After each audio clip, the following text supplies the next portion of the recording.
Hello అండి, అందరికీ నమస్కారం. శ్రావణ మాసం కదా, మనకి కొబ్బరి ఎక్కువగా ఉంటుంది. ఇంట్లో కొబ్బరికాయలు కొడుతూ ఉంటాం దేవుడి దగ్గర, అలాగే గుడికి వెళ్తూ ఉంటాం కదా. శ్రావణ మాసంలో కొబ్బరి చిప్పలు ఎక్కువగా ఉంటాయి. అలాంటప్పుడు ఏదైనా స్వీట్ కానీ ఏదో ఒక రకంగా వంటల్లో వాడుకుంటూ ఉంటాం కదా. అయితే మనకి కలశం మీద పెట్టిన కొబ్బరికాయని స్వీటు చేసుకుని అందరికీ పంచిపెట్టుకోవాలి, తినాలి అని అమ్మ అనేది. ఆ పద్ధతి ప్రకారంగానే నేను స్వీటే చేస్తాను. ఈ రోజైతే శ్రావణ శుక్రవారం రోజు కలశం మీద పెట్టిన కొబ్బరికాయతో కొబ్బరి ఉండలు తయారు చేస్తున్నానండి. దీనికోసం ముందుగా మనం కొబ్బరి చెక్కకి పైన నల్లగా ఉంటుంది కదా, అది ఇలా తీసేసుకోవాలి. తీసుకోకుండా కూడా చేసుకోవచ్చు, ప్రాబ్లం ఏం లేదు. నాకు తీస్తే ఇష్టం అనమాట, అందుకని ఇలా తీసేస్తాను. మనకి ఇదివరకు అయితే కొబ్బరి కూరంతో కోరేవారు. చిప్పని కొబ్బరి కూరంతో కోరేస్తే ఈ నల్లగా ఉండే భాగం ఉండిపోయేది, అడుగున తెల్లటి కూర మాత్రమే వచ్చేది. అలా రావాలని చెప్పేసి నేను ఈ పైన ఉన్న పొట్టు తీసేస్తాను, అంతే, తేడా ఏం లేదు. ఓపిక లేని వాళ్ళు ఇలా కూడా చేసుకోవచ్చు, తప్పేం లేదు. మనకి ప్రాబ్లము టేస్ట్లో మార్పు ఏమి ఉండదు. నాకు ఇష్టం అంతే, ఇలా తెల్లగా ఉంటుందని, అందుకని పైది కోరేస్తాను. ఇలా పైన పొట్టు తీసేసింది ముక్కలుగా కట్ చేసేసుకోవాలి, చిన్న చిన్న ముక్కలు. కానీ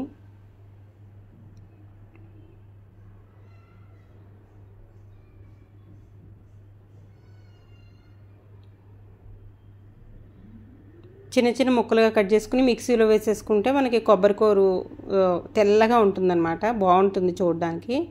అందుకని కొబ్బరి ఉండలు చాలా ఈజీ అండి తయారు చేయడానికి.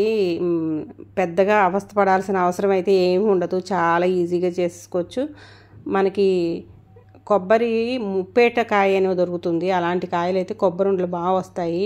అంటే లేతగాని ఉండకూడదు, అలాగని ముదిరిపోకూడదు, మధ్యస్థంగా ఉండాలి కాయ. అలా ఉంటే కొబ్బరి ఉండలు చాలా బాగుంటాయి, టేస్టీగా చేయడానికి కూడా మనకి బాగా వస్తాయి అన్నమాట. ఇది అలాగే ఉంది కాయ. చూడండి, నాకు కొబ్బరి తురుము 1 కప్పు అయింది. 1 కప్పు కొబ్బరి తురుముకు 1 కప్పు బెల్లం వేసుకుంటే కనుక స్వీట్ కరెక్ట్గా సరిపోతుంది. ఉండలు కూడా చాలా చక్కగా వస్తాయి. బెల్లం మాత్రం మంచి బెల్లం తీసుకోవాలి. మనకి పాకం బెల్లం అని దొరుకుతుంది కదండి, కుందు బెల్లం, అదైతే బాగుంటుంది. ముక్కల బెల్లంలో పంచదార కలిపేస్తున్నాడు కాబట్టి ఎక్కువ అలా కల్తీ బెల్లమే వస్తుంది. ఆ బెల్లం వాడకపోవడమే బెటరు, ఎందుకంటే పంచదార మనకి హెల్త్కి అంత మంచిది కాదంటున్నారు. కాబట్టి బెల్లం అయితే కొంచెం గుడ్డిలో మెల్ల బెటరు. కాబట్టి బెల్లం మంచిది చూసుకుని వేసుకుంటే కొబ్బరి ఉండలు టేస్ట్గా ఉంటాయి. అలాగే మనకి హెల్త్కి కూడా కొంచెం బెటర్ ఆప్షన్ అన్నమాట. నేను తీసుకున్న బెల్లం కూడా ఇసుకాది లేకుండా చాలా బాగుందండి. ఆ బెల్లమే తీసుకున్నాను, అందుకని డైరెక్ట్గా మనం పెట్టేసుకోవచ్చు. ఇది మళ్ళీ పాకం పట్టి వడగట్టాల్సిన పని లేదు, నీట్గా ఉంది బెల్లం. ఈ కొబ్బరి ఉండలకి మందపాటి గిన్నె అయితే బాగుంటుందండి. మందపాటి గిన్నెలో సిమ్లో ఉంచుకుని చేసుకోవాలి. కొబ్బరి బెల్లం 2 కలిపి వేసేసుకోవచ్చు ఒకసారి, పాకం పట్టుకోకర్లేదు. వాటర్ కూడా పోయాల్సిన అవసరం లేదు. కొబ్బరిలో కొంచెం పాలు ఉంటాయి కదా, ఆ తడితో మనకి పాకం వచ్చేస్తుంది. సిమ్లో మాత్రం ఉంచుకుని కలుపుతూ దగ్గరుండి చేయాలి. చాలా ఈజీ అండి, దగ్గర ఉండాలంతే, కలుపుతూ ఉండాలి. మాకు 5 నిమిషాలకు ఒకసారి, ఒక 10-15 నిమిషాల్లో అయితే అయిపోతుంది. బెల్లం కరిగి మనకి పాకం రావడం మొదలు పెడుతుంది, మనకి తెలిసిపోతుందండి. పాకం అంతా కొంచెం డ్రైగా అవుతున్నప్పుడు మనం స్టవ్ బంద్ చేసేసుకుని చల్లారి పెట్టుకుని ఉండలు చేసేసుకోవచ్చు. చాలా అంటే చాలా ఈజీ. ఒక వారం వరకు మనకి నిలువ ఉంటాయి. పిల్లలు పెద్దలు అందరూ ఇష్టంగా తింటారనమాట. పంచదార స్వీట్లు అయితే ఎవరో తినట్లేదు కదా, ఇలా బెల్లంతో చేసినవి అయితే కొంచెం పిల్లలకైనా మంచిది కదా, మనకైనా అప్పుడప్పుడు చేసుకుంటే బెటరే కదా. దీంట్లోకి ఇలాచీ ఇష్టం ఉంటే వేసుకోవచ్చు, ఇలాచీ వేసుకోకపోయినా కూడా బాగానే ఉంటుంది. నేను కొంచెం ఇలాచీ పొడి వేస్తున్నాను. బెల్లంతో చేసే స్వీట్లలో ఇలాచీ పొడి టేస్ట్ బాగుంటుంది. అలాగే 1 స్పూన్ నెయ్యి కూడా వేసుకుంటే మనం ఉండలు చేసేటప్పుడు అంటుకోకుండా ఉంటుందన్నమాట. ఆ 2 బాగా కలిసేటట్టు కలిపేసుకుని స్టవ్ బంద్ చేసేసుకుని చల్లారి పెట్టుకోవాలి. చూడండి ఇప్పుడు పాకం అయితే వచ్చేసింది. నేను స్టవ్ బంద్ చేసేస్తున్నాను. స్టవ్ బంద్ చేసి కాసేపు ఒక 10 నిమిషాలు వదిలేస్తే చల్లారిపోతుంది. గోరువెచ్చగా ఉన్నప్పుడు ఉండలు చేసేసుకోవచ్చు.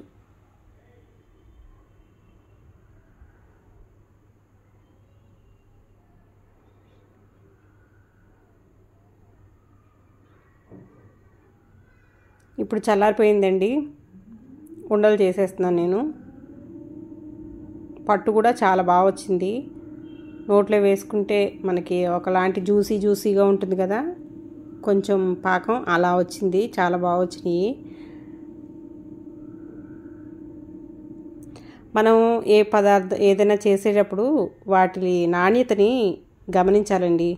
ఇప్పుడు ఇందులో మంచి కొబ్బరికాయ తీసుకోవాలి, అలాగే బెల్లం కూడా మంచిది తీసుకోవాలి. అలాంటప్పుడు మనకి ఈ కొబ్బరి ఉండలు బాగా వస్తాయన్నమాట. లేతకాయ తీసుకున్నా బారాదు, ముదిరిపోయినా కూడా మనకి నోట్లో తింటున్నప్పుడు గడ్డి తిన్నట్టుగానే ఉంటుంది ఆ కాయ ముదిరిపోతే. అలా కాకుండా మధ్యస్థంగా ఉన్న కాయనే చేసుకొని చూడండి, చాలా బాగుంటాయి కొబ్బరి ఉండలు. థ్యాంక్ యూ అండి. Thanks for watching. నాకు ఒక కాయకి ఇలా ఒక 20 వరకు కొబ్బరి ఉండలు అయితే వచ్చాయి. మీకు ఇష్టమైన సైజులో చేసుకోవచ్చు. 20 ఏంటి, ఒక 25 వరకు అయితే వచ్చాయి. థ్యాంక్ యూ అండి. Thanks for watching. వీడియో నచ్చితే లైక్ చేయటం మర్చిపోకండి. మీ ఫ్రెండ్స్కి, ఫ్యామిలీ మెంబర్స్కి ఎవరికైనా అవసరమవుతుందంటే షేర్ చేయండి.